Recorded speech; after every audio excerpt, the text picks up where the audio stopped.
Hey guys, Mike with Gettin Greasy Garage. So, again, still working on the 59. This is the driver's side, what they call the seat trim. Goes around the bottom edge of the bench seat. That slots for the adjustment lever. And I put 3 switches in here to control air ride. Oh, what else here?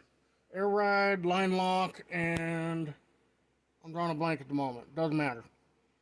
But I needed a place to put 3 switches that wasn't hanging off the bottom of the dash and looked ridiculous. It was easy to get to. Driver can just reach his hand right down, flip, flip, flip, and they'll turn everything on.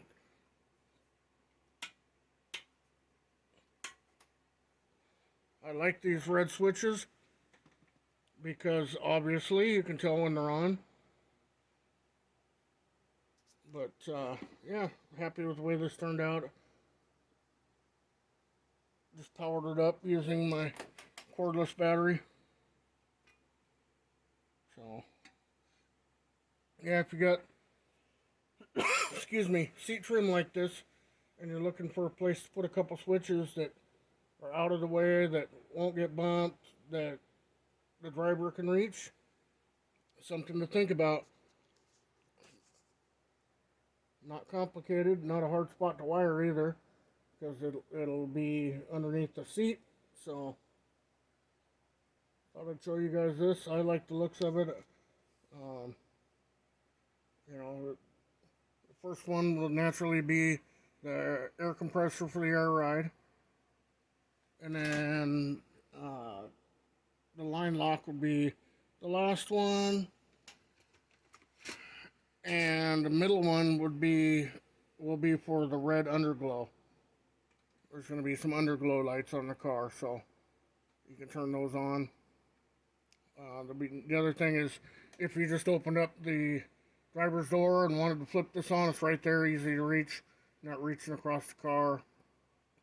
I don't like hanging switches on the bottom edge of the dash because they do get bumped, especially around the driver's knees.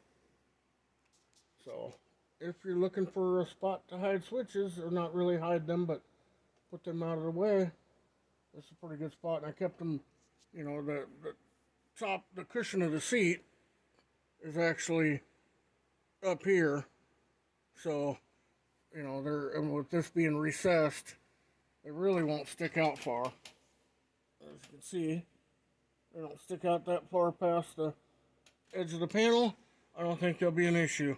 And worst case, when you're getting out, you flip them off, which you're getting out of the car anyway. So, yep, pretty happy with how that turned out. As I'm wiring the car, I gotta figure all this stuff out. Figure out where the switches are gonna go and the relays and everything else. So, anyway, guys, enough out of me. I gotta get to work here. Keep moving along, making progress.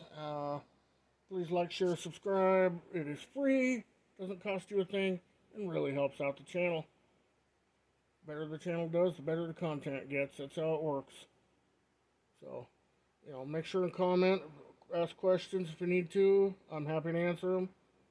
And anyway, back to work I go. Stay greasy, my friends.